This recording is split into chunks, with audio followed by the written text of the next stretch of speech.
Bueno, vamos a meternos en nuestro próximo tema. Hace ya un tiempo que venimos viendo quienes seguimos la evolución del hidrómetro local en cualquiera de los espejos de agua de la ciudad de Santa Fe y también alrededores, como la bajante de estos distintos espejos de agua se viene siendo muy pronunciada. La laguna Setúbal, el río Paraná, el río Salado, bueno, y distintos lugares en los cuales vemos cómo el agua se está yendo, está bajando ese caudal de agua y están quedando al descubierto, bueno, distintos lugares, distintos bancos de arena que con un caudal un poco más profundo no se ven habitualmente. Esto pasa porque justamente hay una bajante enmarcada, si se quiere, en un ciclo natural. Y hace mucho tiempo quizás que la altura de los ríos de Santa Fe y alrededores no es la que se espera.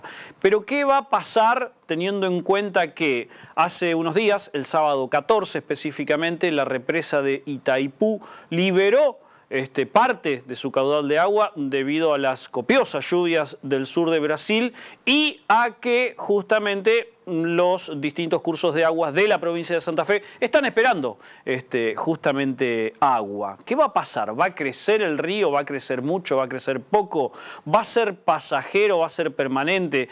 ¿Puede ser una buena introducción a lo que se espera, que es el final del periodo de la Niña, para que con el régimen de lluvias el río vuelva a crecer? Bueno, me parece que todas esas dudas, seguramente la gente que vive cerca del río o del río se las está haciendo. Alguno quizás o alguna tenga alguna teoría elaborada, pero me parece que es un buen momento como para consultar a un especialista en el tema. Así que hemos convocado en nuestro programa de hoy a Juan Borus, quien es, bueno, el titular del Instituto Nacional del Agua en nuestra zona. Juan, ¿cómo te va? Buenas noches. Sergio Ferreira es mi nombre, desde ABC1 te estoy saludando. ¿Qué tal, Sergio? Buenas noches, ¿todo bien? Bueno, ¿qué va a pasar con el río Paraná y con sus afluentes, teniendo en cuenta, bueno, este raquítico hidrómetro que tenemos, que si no me equivoco, por estos días sigue por debajo del metro?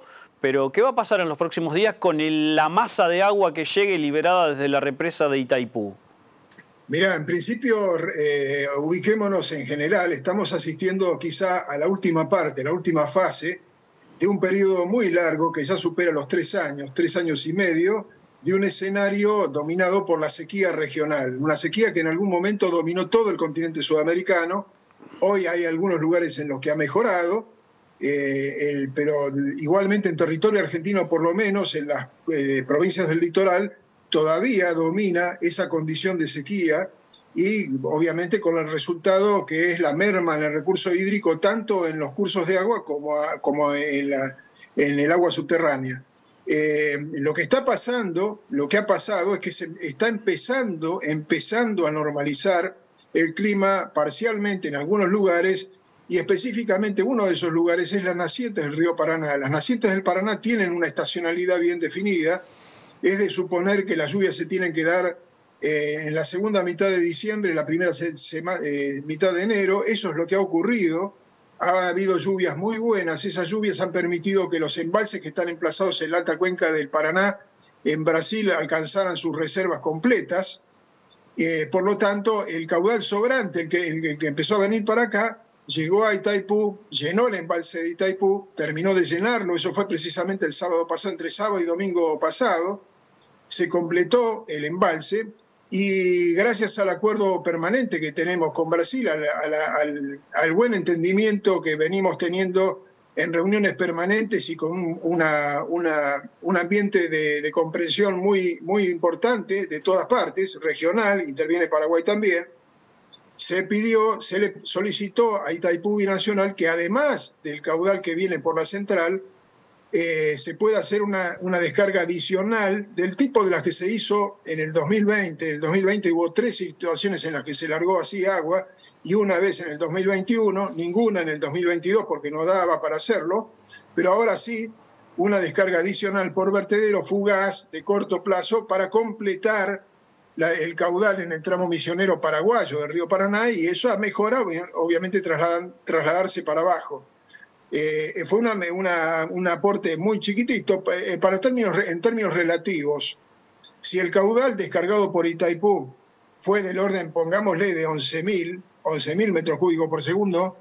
De esos 11.000, 10.500 fueron por la central y 1.500 por el vertedero. Eso para que la gente entienda que no dependemos de que se abran las compuertas. Es una expresión equívoca que se usa con mucha frecuencia y se usa mal, porque Itaipú, como cualquiera de las presas de embalse, como cualquiera de las obras hidráulicas que hay en la Alta Cuenca y en todas partes, Yacyretá, Salto Grande o cualquiera de ellas, están hechas para generar energía eléctrica. Y para que se genere energía eléctrica, el agua tiene que pasar por la central, tiene que pasar del embalse para abajo. Claro. Por lo tanto, si se le ocurriera cortar el chorro, no generaría electricidad, por lo tanto no generaría recursos. No, o sea, no estaría siendo cumplido el objetivo para la que fue hecha la planta, básicamente. Exactamente, Sergio, tal cual. Por lo tanto, la nota que se titule como que Brasil abrió las compuertas es un título errado. Digamos que hay una mejora de la alta cuenca del Paraná gracias a las lluvias estacionales que se dieron sobre las nacientes. Gracias a ello tenemos una recuperación que ha hecho que en Santa Fe Capital se revierta la tendencia. Hoy estamos mejor, hoy estamos repuntando, es un repunte acotado, de corto plazo, seguimos en aguas bajas, pero es un repunte al fin, se cortó la bajante, y si uno compara los niveles que tenemos actualmente con los de un año atrás, estamos muchísimo mejor. Pero además de estar muchísimo mejor, tenemos un horizonte para adelante de muy gradual retorno a una condición normal que yo me imagino que esa condición normal en el río Paraná, en el tramo santafesino, en todo su tramo santafesino, se alcanzará en la segunda mitad del otoño, no creo que antes. Pero por lo menos vamos a estar mejor y vamos a ir mejorando gradualmente con respecto a los niveles que se vieron en los 3 años anteriores. Juan, ¿cuál es la altura normal en la que podemos decir que el río Paraná y sus afluentes tienen un caudal normal, por llamarlo de alguna forma? Mirá, para verlo en términos de Santa Fe Capital, del orden de los 3 metros aproximadamente. 3 metros, un registro de 3 metros en Santa Fe Capital es un registro que está dentro de la franja normal, muy parecido al nivel promedio de los últimos 25 años, tiene que estar ahí en ese orden. Ahí tendrías una situación normal. Obviamente que si está por debajo de los 2 metros 40, de los 2 metros 50, estás hablando de aguas bajas. Y hoy estamos mucho más abajo que eso, o sea, claramente en aguas bajas, pero por lo menos, si uno lo mira retrospectivamente y ve lo que pasó en los últimos 3 años, digamos que vamos mejor, empezamos a ver la salida del túnel, y creo que vamos a, como digo, repito, mi composición de lugar, mi escenario más probable, es la segunda de mitad del otoño con condiciones normales. ¿Qué va a pasar con los espejos de aguas que se han secado en distintas partes de la provincia? Algunos no tengo conocimiento de que sean plenamente afluentes del Paraná en este caso, pero ¿es todo parte del mismo ciclo, Juan? Mira, ahí radica la preocupación más grande, porque yo te hablaba recién de la aparente normalidad del marco climático en las nacientes del Paraná. Bueno, en territorio argentino, en las 6 provincias, y por ahí hasta incluyo la provincia de Buenos Aires, la situación no es esa. La situación es de una perspectiva de lluvias predominantemente deficitarias en lo que falta del verano, y no sé qué va a pasar al comienzo del otoño. En principio, dado el marco climático global, que está variando, está planteando un panorama mejor, quizá podamos hablar hacia fines del verano y principio del otoño de una condición que vaya mejorando. Lo importante es, y pensando en las lagunas que se secaron, en el arroyo del medio que se secó, y en tantas situaciones de escasez que estamos viviendo, el río salado, sin ninguna duda, el Saladillo Setúbal, todo eso en una condición pésima, una condición de bajante extrema. ¿Qué tiene que pasar para que mejore claramente y cuándo lo vamos a ver y cuándo vamos a estar diciendo, bueno, realmente estamos camino a una mejora? Cuando tengamos una mayor frecuencia de eventos. Con una mayor frecuencia de eventos, no tanto las cantidades de lluvias, sino que se normalice el patrón climático regional que haga que tengamos una mayor frecuencia de eventos y esa mayor frecuencia de eventos derive en una mejora gradual de la condición de humedad de suelos y con ello todo lo demás, digamos, pero en forma muy gradual.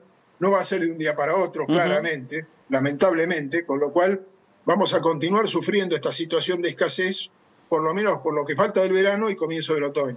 Cuando decís gradual, Juan, ¿te referís también al ecosistema que compone el río, digamos, en el interior de su lecho, en los alrededores, o solamente al caudal de agua te referís con lo gradual? En general la situación actual, ya sea que estemos hablando del río Salado, del Saladillo, o estemos hablando del Paraná, la situación engloba a todo. Es decir, cuando hablo del Paraná, que el Paraná está persistentemente bajo y que en septiembre del año pasado se cumplieron 3 años de sequía de bajante predominante, el periodo más largo, más persistente y más profundo en la historia, 140 años. Que también coincide con la sequía, como vos lo decías recién, de sequía y de bajante. Claro, son 3 años. Claro. Bueno, la afectación tiene que ver con todo lo que se te ocurra, desde la generación eléctrica, la navegación fluvial, la afectación de la fauna híptica, especialmente en lo que hace a cómo le aprieta el bolsillo al pescador artesanal, concretamente.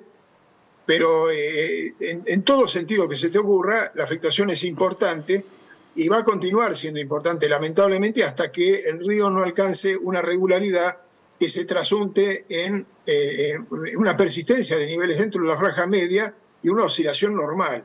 Eso, como te digo, por ahora, lamentablemente, no lo vamos a poder ver. Hace un tiempo el hidrómetro del Puerto Iguazú o de Andresito, o de Puerto Andresito, bien al norte, era fluctuante, pero bajaba y subía en metros por día, en metros, literalmente. Hace mucho tiempo que no tiene esa conducta. ¿Qué va a volver a crecer y decrecer en metros, o eso es impredecible?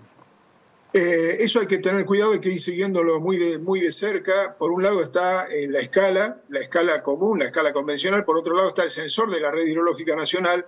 Estamos siguiendo su evolución. En este mes de enero hubo una lluvia concentrada sobre la cuenca inferior del Iguazú que permitió una levantada muy fugaz, que duró un día nada más. Ajá. Pero a partir de ese momento el hidrómetro está marcando, en general está marcando más de lo que debería marcar, y bueno, estamos siguiendo ese proceso, estamos viendo qué está pasando, pero en general las oscilaciones tienen que ver con la regulación que se hace de cómo se administra la escasez, básicamente, en términos de regulación del caudal a lo largo de toda la cuenca de 68.000 kilómetros cuadrados que tiene el Iguazú.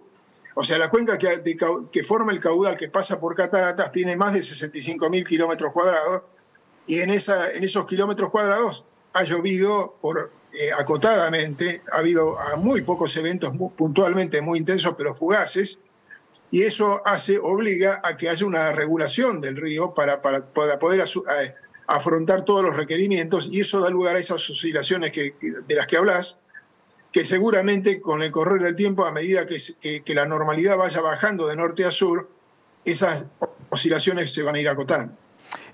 Juan, preguntándole a la gente que tiene tareas de campo, dicen que no recuerdan, por lo menos no tienen un antecedente en la memoria cercano de 3 años seguidos de sequía y con esta persistencia y con esta contundencia. En materia de río, ¿te acordás de algún antecedente que sostenga 3 años de bajante? Mira, este sistema de alerta va a cumplir, en febrero va a cumplir 40 años. 40 años de monitoreo que creció a raíz de lo que pasó en 1983 con una gran crecida. Claro. A partir de ese momento hemos afrontado bajantes, pero bajantes cortas, concretamente. Recordarás, en el 2009 tuvimos una bajante que duró el primer semestre, pero nada más que el primer semestre. Aquí estamos hablando de una bajante que empezó en marzo del 2020 y con algunas mejoras muy fugaces y de corto plazo lo hemos conservado hasta ahora, concretamente. O sea, son más de 3 años que estamos teniendo de una bajante que en eso, por lo menos en los 40 años, no se nota, y cuando comenzó todo, la primera referencia histórica que teníamos era la de 1943, 44, 45, que rápidamente uno se la olvida, porque en 1943, 44 y 45 éramos mucho menos Paraná dependientes de lo que somos ahora. Por lo tanto, los impactos de la bajante, aunque pudieran haber sido mellizas, digamos, exactamente iguales, en términos de impacto, los impactos de esta bajante son mucho mayores, eso ninguna duda. De aquí, por lo pronto, se espera el final del fenómeno llamado La Niña para que venga otro periodo. ¿Eso está cerca, monitoreado desde el río, Juan? Mira, en principio eso se monitorea permanentemente. El clima global es lo primero que se analiza en las reuniones mensuales del Servicio Meteorológico Nacional, donde se analizan las tendencias climáticas que se pueden esperar, pero es una parte de la historia, es un insumo para el análisis muy importante, pero no es lo único, y además, aún así, el horizonte de prognosis cierto, digamos, de pronóstico cierto de las tendencias es limitado. La variabilidad climática regional nos ha mostrado, y global también, nos ha mostrado en las últimas 2 décadas un límite para esa prospección. No se puede ir mucho más allá de esos 3 meses, se va teniendo una idea. Es probable que durante el otoño estemos hablando de una condición climática normal, neutral, ni niña ni niño, es probable, y después veremos. Lamentablemente tenemos que ir siguiéndolo, y todas aquellas actividades económicas que demandan un horizonte de prospección mucho mayor, no hay más remedio que plantear escenarios probables o escenarios posibles en todo caso, dentro de un rango de oscilación que es lo que tratamos de ajustar permanentemente. Juan, la última consulta. ¿Qué pasa en estos periodos con la fauna del río? Mirá, es evidente que impacta no solamente porque se alteran los circuitos de desove normales, y además no es lo mismo el impacto en la ribera correntina que en la ribera chaqueña, que en la ribera santafesina. En cada sector del río hay una realidad distinta, pero además en este caso se agrega el hecho de que el pescador artesanal encuentra su recurso muy disminuido y en una situación desfavorable con respecto al que pesca en forma masiva. Ese es un tema muy importante que se nota en Santa Fe, se nota en Corrientes, se nota en todas las provincias, y es un tema realmente a destacar y a tener muy en cuenta a la hora de considerar los impactos sociales que eso significa. No hay ninguna duda.